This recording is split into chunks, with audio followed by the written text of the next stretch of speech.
In the gilded arenas of the Velkarati Dominion, where alien nobility wager fortunes on spectacles of blood and terror, survival is measured in screams. The latest offering, a tiny, hairless primate creature labeled human, juvenile, non-threat, is meant to die quickly, a passing curiosity for the razor-toothed horror known as Zythar the Shatterscale. But, when the creature does not scream, does not run, but, instead looks the cosmic abomination in the eye and, speaks, the entire galaxy learns a terrible, beautiful truth: you cannot break what has already been forged in fire. This is not a story of a monster eating a girl. This is the story of a girl who tamed a monster, and, in doing so, unveiled the unconquerable heart of humanity.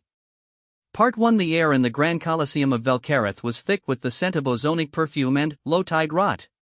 100,000 beings of a dozen species buzzed in tiered galleries, their chitin, scales, and bioluminescent frills a mosaic under the artificial twin suns. In the imperial box, draped in living silk, Archon Kral observed the sandy floor below with dispassionate, multifaceted eyes. The day's final offering was a mere formality before the champion bouts, a bit of lively feeding. Behold, his announcer's voice boomed through resonant chambers in every skull: Zythar the Shatterscale, consort of 100 worlds, breaker of Krakani iron shells. A section of the wall irised open, and the dragon emerged. It was not a beast of myth, but of evolutionary nightmare. 6 legs ended in side-like claws, its obsidian scales shimmering with a painful violet bioluminescence. A crest of bone-white spikes ran from its skull to the whip-like tail, and its maw could unhinge to swallow a groundcar hole. It exhaled, and a plume of corrosive mist hissed against the energy-shielded arena wall. The crowd roared. And, its sustenance, the announcer continued, the tone dipping into mock pity: a salvage from a derelict colony ship near the fringe. A species self-designated human. Juvenile. Non-threat. A smaller gate opened. A figure was shoved through, stumbling into the blinding light. Her name was Ilara. She was thin, dressed in the remains of a standard-issue colony jumpsuit, now torn and stained. Her brown hair was matted, her face smudged with grime, but her gray eyes were wide, taking in the monstrous crowd, the impossible architecture, and, finally, the creature that now swung its head toward her. A wave of derisive clicks and hoots washed over her. She was so small next to Zythar, a scrap of flesh. The dragon lumbered forward, each step a seismic event in the sand. Ilara's heart hammered against her ribs, a frantic drum against the silence of space. She had seen death before, the slow, quiet death of the colony ship pioneer after the fungal blight took the life support, the husks of her parents holding her until they too were still. This was different. This was loud, and hungry, and cruel. Instinct screamed at her to run, to find a corner, to hide. But the arena was a perfect circle, and the walls were smooth and 50 meters high. There was no corner.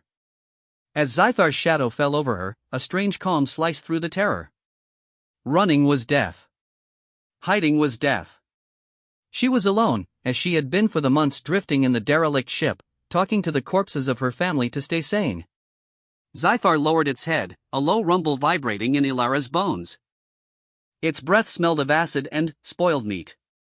One giant, slit-pupiled eye, the size of her torso, fixed on her. The crowd leaned forward, waiting for the scream, the gibbering, the futile sprint. Ilara took a shaky breath. And she spoke. Her voice, amplified by the arena's acoustics, was a small, clear bell in the expectant silence. "You're alone too, aren't you?" The dragon paused. The rumble stuttered. The great eye blinked slowly. "They put you in here to be scary," she continued, her voice trembling but audible.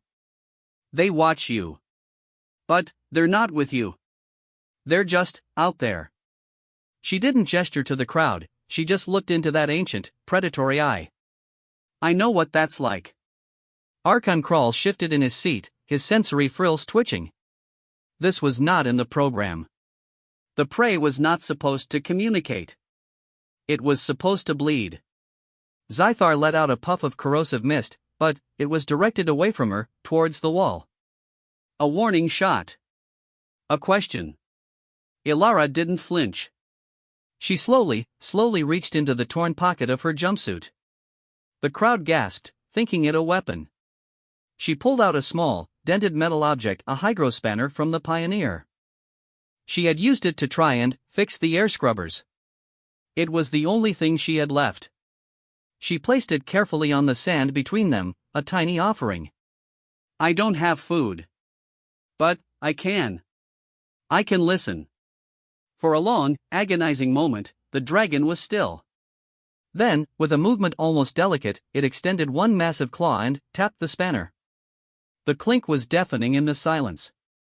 It then let out a sound that was not a roar, but a deep, resonating hum that made the sand dance. It turned its head away from her, surveying the crowd with what seemed like new contempt, and then settled its bulk on the sand, its tail curling around itself, effectively placing its body between Ilara and the main gate. It was not attacking. It was standing guard. The Colosseum erupted. Not in cheers, but in confused, outraged chatter. Archon Kral stood, his porcelain-like face unreadable, but his inner circle could see the faint tremor of fury in his limbs. The wagers were in chaos. The spectacle was ruined. The non-threat had not been eaten. She had, somehow, negotiated a ceasefire. Down in the arena, Ilara sat down slowly, her back against the warm, surprisingly smooth scale of Zythar's hind leg. She was still terrified. She was still starving. But she was alive. And, for the first time since her parents died, she was not alone. The dragon's deep, rhythmic breathing became a lullaby against the cacophony of a confused galaxy. The game had changed, and nobody knew the rules anymore. Part 2 Chaos reigned in the Archon's command tier. Kral's voice was a silken whip. A synaptic inhibitor. A primal fear pheromone. Explain this. His chief xenobiologist, a spindly being named Crix, manipulated holograms showing Ilara's vitals. Sire, scans show no anomalous chemical or empathic output. Her physiology is baseline. Fragile. Elevated stress hormones, malnutrition, but her brainwave patterns, they spiked in coherence when she spoke. Coherence? Kral hissed. Focus, Archon. Not panic. A directed, complex cognitive function. The Zythar's brainwaves, however, showed a suppression of the predatory harmonic and an activation of call it the curiosity cluster. It is a reaction we see when they encounter a novel, non-food puzzle. She is not a puzzle. She is meat. Kral slammed a fist on the console. The spectacle was bleeding into farce. His rivals in the gallery were broadcasting their amusement across the stellar net. He needed to reassert control. Activate the sonic irritants. Drive the beast to frenzy. Let us see her listen to that. In the arena, Ilara was exploring the new, terrifying reality of her peace. Zythar tolerated her presence with the idle curiosity of a mountain tolerating a mouse. She kept her movements slow, her voice soft. She talked. She told the dragon about the green fields of New Thessaly, the colony world she never reached. She described the taste of strawberries from the ship's hydroponics, now dead. She spoke of her father's bad jokes and her mother's singing. It was a one-sided conversation with a creature that likely understood none of the words, but the tone and the rhythm of a voice without threat seemed to hold its attention. Then, a high-pitched whine pierced the air, inaudible to Ilara but agonizing to Zythar. The dragon jerked as if struck, a shrill roar of pain bursting from it. It scrambled to its feet, claws digging trenches in the sand, its head thrashing. The great eye that had been calm now blazed with confused agony. It turned on her, the fragile piece shattered by invisible torment. Ilara ducked as a wild claw swept overhead. Stop! Please, she cried, but her voice was lost in its roars and the crowd's renewed, bloodthirsty cheers. The dragon was being whipped into a killing madness. She saw its muscles coiling for a charge at her. The connection was broken, overridden by primal pain. Desperation sparked an idea. On the Pioneer, when the main reactor had gone into harmonic feedback, her engineer father had taught her a trick: find the resonant frequency and cancel it with a counter vibration. This sonic attack was a frequency. She had no tools, no tech. Only her voice. As Zythar lunged, she didn't run. She opened her mouth and screamed. But it wasn't a scream of fear. She pitched it, forcing her voice into a raw, loud, steady note, the loudest, most sustained sound she could make, right in the path of the charging beast. It was a physical effort that strained her throat and lungs.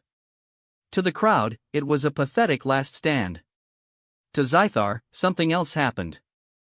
Ilara's crude human vocal frequency, by sheer, astronomical chance, interacted with the arena's sonic emitter and the dragon's own sensitive aural receptors. It didn't cancel the irritant, but it created a dissonant interference pattern. The painful whine wavered, distorted for a crucial 2 seconds. Zythar skidded to a halt, its head cocked, the pain receding momentarily.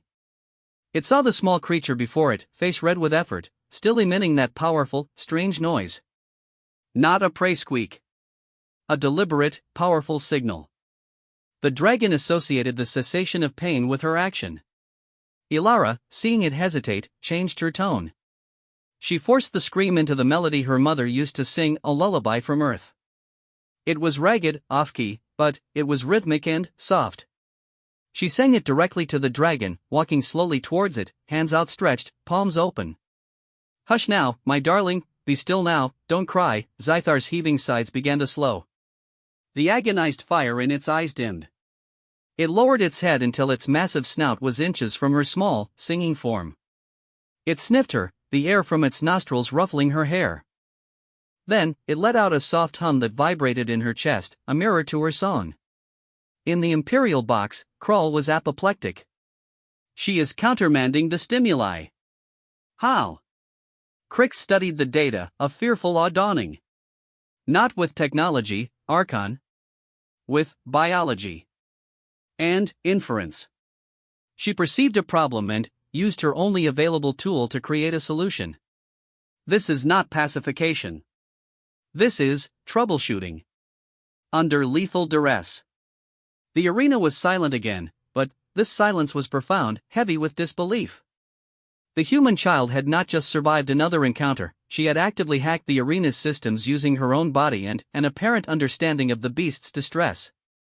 She was now gently patting the giant snout of the creature meant to devour her, humming a tune. Krull's fury crystallized into cold, calculating interest. The value of this non-threat had just skyrocketed. She was a key, perhaps, to controlling the notoriously temperamental Shatterscales. Or perhaps she was something more. "End the spectacle," he ordered quietly. "But, prepare the containment field. We are taking the human for study.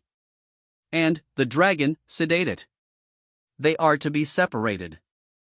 I want to know what breaks her." As energy walls shimmered into existence, sectioning the arena, Ilara looked up. She saw the alien faces, no longer jeering but staring with cold, analytical hunger. She clung to Zythar's scale as tendrils of energy sought to pull them apart. The dragon roared in protest, a sound that now held a note of protection. They had found solace in their shared cage, and now the galaxy wanted to tear it apart. The test was over. The experiment had begun. Part 3. Ilara's new world was a sterile, white cell, unlike the organic, curved architecture of the Colosseum. It was all hard angles, glowing surfaces, and a constant, low hum.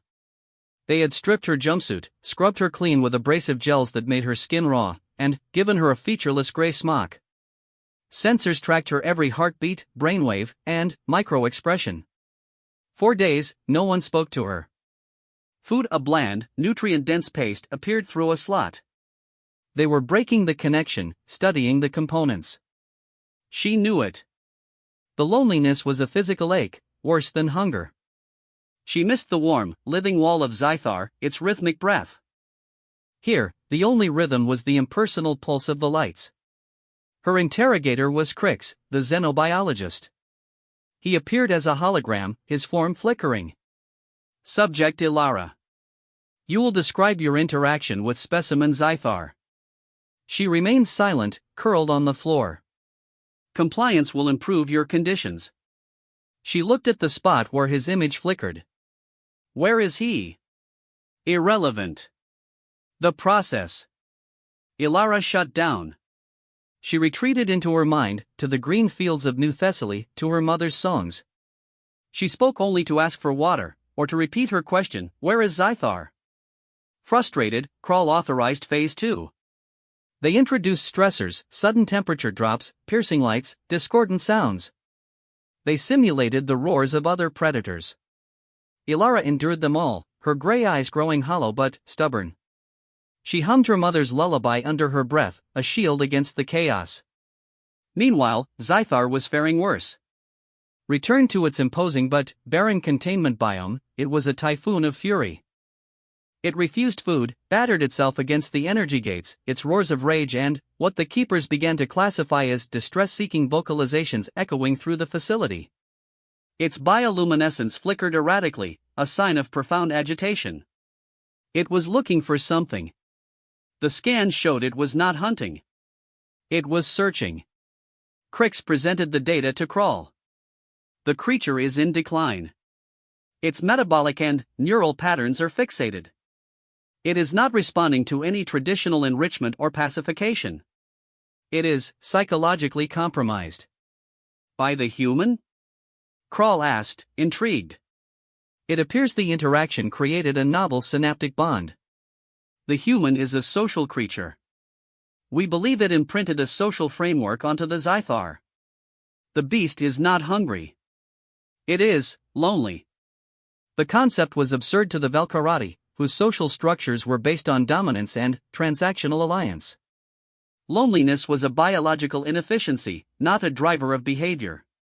Crawl saw an opportunity. Initiate the mirror test. Put them in adjacent biomes with a transparent barrier. Let them see each other but not interact. Record everything. Ilara was moved again.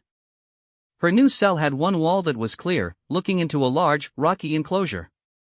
She pressed herself against it, her breath fogging the surface. For hours, there was nothing. Then, with a ground-shaking thud, Zythar was herded into the adjoining space. It was thinner, its scales dull. It paced, restless, until its head swung towards the transparent wall. It saw her. A shudder went through its entire colossal frame. It approached, slowly, and placed its snout against the barrier exactly where her small hand was pressed. The hum it emitted was the same soft, resonant sound from the arena. Ilara's tears, held back for days, finally fell. She didn't wipe them away.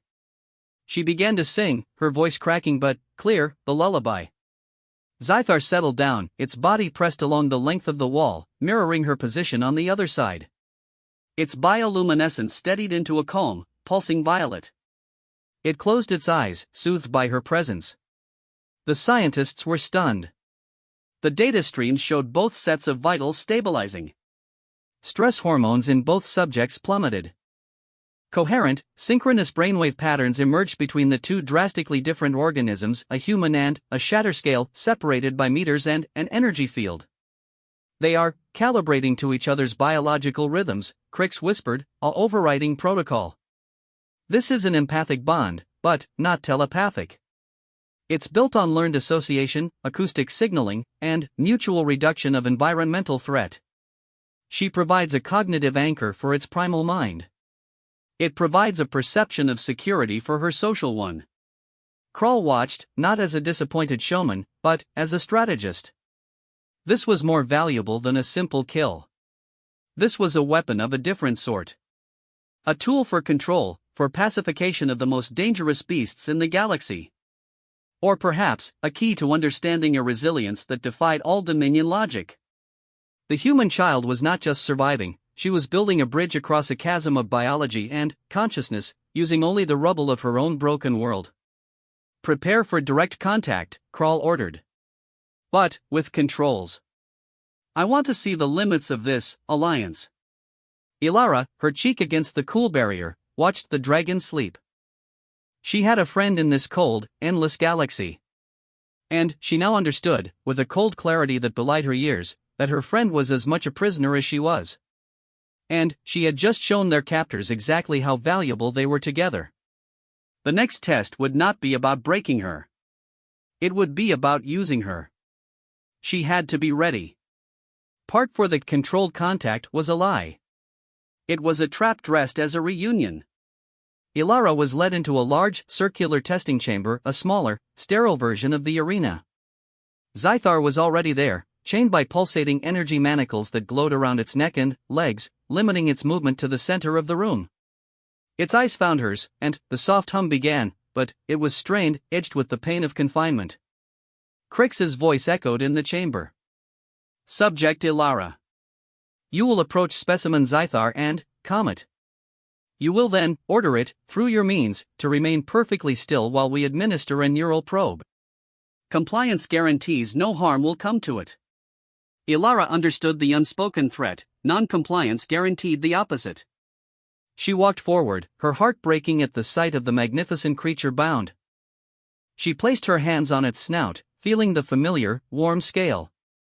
It's okay, she whispered, singing a few bars of the lullaby. Zythar's tension eased slightly, its hum deepening.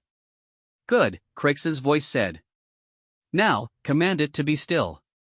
Ilara looked into the dragon's eye. They want to hurt you, she said, knowing it wouldn't understand the words but trusting it to understand her. We have to be smart. She made a slow, downward gesture with her hand, a universal sign for stay. Be still. Zythar watched her, then, slowly, deliberately, settled its bulk onto the floor, becoming a statue of obsidian and violet light. The scientists, watching from behind shielded panels, were electrified. It had worked. The human had transitive command. A panel opened in the ceiling, and a mechanical arm descended, tipped with a needle-like probe crackling with energy. It was designed to map and, potentially manipulate the Zythar's neural pathways. As it descended towards the dragon's cranial ridge, Ilara saw a flicker in Zythar's eye, not of fear, but of recognition. This was not a medical tool, it was a cousin to the sonic irritants, a thing of pain and violation. The probe touched scale. A jolt of energy made Zythar flinch, a full-body tremor of agony suppressed by immense will. A low whine built in its throat. Ilara's own will snapped. This was not an alliance she was building, it was a betrayal. They were using her to torture her only friend. No, she shouted, not at Zythar, but at the unseen observers. She threw herself between the descending probe and the dragon's head, spreading her arms. Stop it. The probe halted. Crix's voice was annoyed. Subject Ilara, move. This is not a negotiation. You said no harm, she screamed, her voice raw. This is harm. I won't let you. In that moment of defiance, Zythar moved. It wasn't a violent lunge against its bonds. With a precision that belied its size, it shifted its head, nudging Ilara gently but firmly out of the probe's path and into the shadow of its own neck. Then, it looked at the probe, and then, at the main observation panel. It took a deep, cavernous breath. Archon Kral, watching, leaned forward. What is it doing? It cannot break the energy bindings. Zythar exhaled. But it wasn't the corrosive mist. It was a focused, ultrasonic beam, a frequency the shatterscales used to shatter asteroid cores for minerals. The beam hit not its own bindings, but the conduit on the ceiling where the probe arm emerged. The conduit, hardened against physical attack, was vulnerable to a very specific resonant frequency. With a shriek of tearing metal and a shower of sparks, the conduit ruptured. The probe arm went dead, swinging limply. Alarms blared. The energy bindings on Zythar flickered, their power source compromised. Chaos erupted in the observation room. It targeted infrastructure. It understood the system. Crix yelled. Zythar, straining, snapped one of the weakened energy chains. It roared, a sound of triumph and fury, and turned its head, aiming its ultrasonic beam at the main observation window. The transparent metal crystallized and webbed with cracks. Ilara, shielded by the dragon's body, realized what was happening. Zythar wasn't just reacting, it was problem-solving, at a strategic level. It had learned from her. It had observed, identified a weakness, and used its natural tool to exploit it. They hadn't just bonded, they had cross-pollinated their intelligence. Her social cunning and its devastating capabilities had merged. She saw a security drone drop from a port. Thinking fast, she pointed at it. Zythar. There. The dragon's head swiveled. A short, sharp blast of ultrasound turned the drone into a crumpled ball of scrap. They were a team. A tiny, fragile strategist and a living weapon of immense power, acting as one. The Velkarati weren't just studying a bond, they were witnessing the birth of a new kind of threat, one born not of dominance, but of mutual loyalty and shared injustice. Krall watched the cracked window, the scrambling guards, the girl pointing with the authority of a general, the dragon responding with precision strikes. His fear was gone, replaced by a voracious, chilling greed. He didn't just want to control the beast anymore. He wanted to harness this, the synergistic union of human resilience and draconic power. Seal the chamber. Flood it with neural inhibitor gas. Take them both alive. I want that bond intact.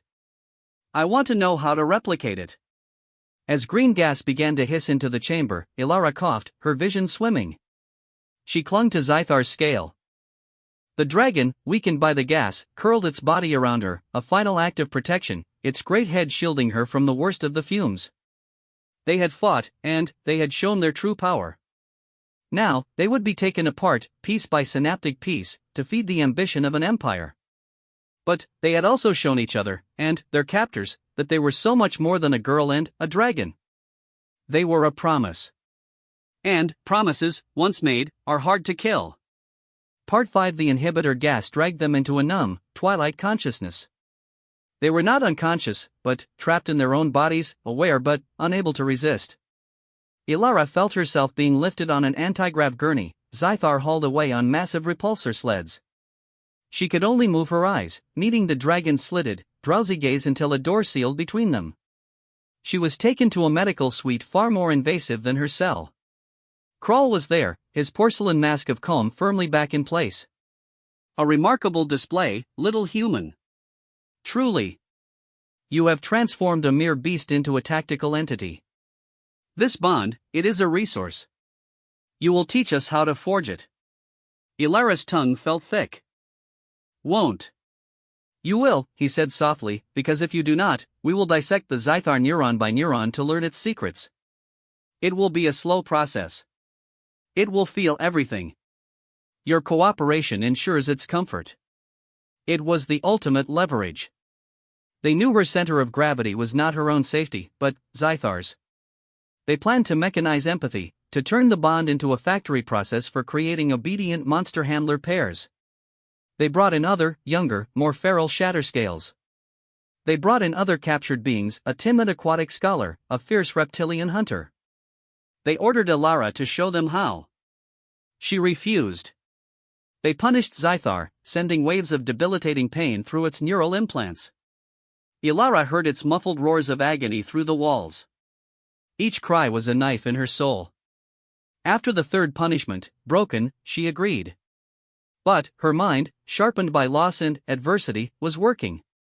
She couldn't teach the real bond, built on shared vulnerability, on choice, on the music of understanding. But she could teach a performance. Under watch, she approached a new, snarling dragon. She mimicked the movements, slow approach, open palms, soft singing. But her eyes were empty, her heart closed. The dragon, sensing the dissonance, the lack of authentic calm, remained aggressive. The test failed. You are withholding, Krall accused. I'm not, she said, her voice flat. It doesn't work like that. You can't force it. It has to be real. He chose me. I chose him. In the arena, when we were both nobody. She looked at Krall, a flicker of her old defiance returning. You'll never understand. You only know how to own things. You don't know how to be with them. Her words, meant as defiance, gave Krix a chilling insight. He reviewed the arena footage, the isolation period data, the mirror test. Archon, he said, a theory forming. She may be correct in a way. The bond formed under conditions of mutual vulnerability, of stripped-down existence. It is a product of authentic crisis, not simulated one. Our attempts to engineer it are adding variables, coercion, observation, agenda. It corrupts the process. Krall was running out of patience. The High Synod was inquiring about his expensive, noisy project. Then, we recreate the conditions. authentically. His solution was brutal. He ordered Ilara and Zythar, their neural implants set to maximum sensitivity to pain, to be deposited in the survival biome, a vast, hostile tract of alien wilderness within the facility, used to test military gear. It was filled with toxic flora, predatory fauna, and geological hazards. Let them be truly alone and threatened again, Krall ordered. Monitor everything. The bond will reassert, and we will capture the precise moment of reconnection. Then, we will have our blueprint. Dumped on the acidic soil of the biome, the implants deactivated, Ilara and Zythar were truly together for the first time since the arena, but, in hell. Zythar was weak from punishment. Ilara was shivering, the air burning her lungs. A pack of sleek, multi-limbed predators emerged from the jagged crystal forest, drawn by the scent of a weakened giant. This was it. The authentic crisis. But, as the predators circled, Ilara did not feel despair. She felt a cold, clear fury. She was done being a subject, a spectacle, a key. She climbed onto Zythar's neck, not for comfort, but for vantage. She was his eyes, his strategist. He was her strength, her weapon. Left, she yelled, as a predator leaped. Zythar's tail, whip-fast, smashed it from the air. Behind, she called, and he spun, a blast of corrosive mist dissolving another. They moved as one organism. She pointed to an unstable cliff face. There. You're sound. Zythar unleashed his ultrasonic beam, shattering the cliff base, causing a rockslide that routed the rest of the pack. In the observation bunker, Krall and Crix watched, not with triumph, but with dawning horror. They weren't seeing a bond reforged. They were seeing it evolved. It was no longer just about comfort and coexistence. It was about war. The human child was directing the dragon with tactical brilliance, and the dragon was executing with devastating precision. The bond had become a combat symbiosis, honed by cruelty and oppression. Krall finally understood the magnitude of his error. He hadn't uncovered a tool for control. He had created a nemesis. The resilience of the human spirit was not a passive endurance, it was an adaptive, transformative force. When paired with raw power and loyalty, it became unconquerable. Terminate them, Krall whispered, then shouted. Full orbital strike on the biome. Now. But it was too late. Ilara, atop Zythar, had spotted the primary observation tower. She pointed. The source. Everything bad comes from there. Zythar gathered his remaining strength. He took the deepest breath of his life, focusing every ounce of his being. The ultrasonic beam he unleashed was not a tool, but a declaration. It struck the tower's central support, not shattering it, but finding its resonant frequency and amplifying it. The tower didn't explode, it vibrated itself into dust from the inside out, collapsing in a silent, surreal cloud. In the rubble, comms died. Sensors went blind. The orbital strike command was never sent. Silence fell over the ruined biome, broken only by the distant alien cries. Ilara slid down Zythar's side, leaning against him. They were scarred, exhausted, but free for this moment, in the heart of enemy territory. She looked at the dragon, its eye meeting hers. No words were needed. The galaxy had tried to use them, break them, study them, and weaponize them. In response, they had become something entirely new. Something the cold, transactional Dominion could never comprehend, a family.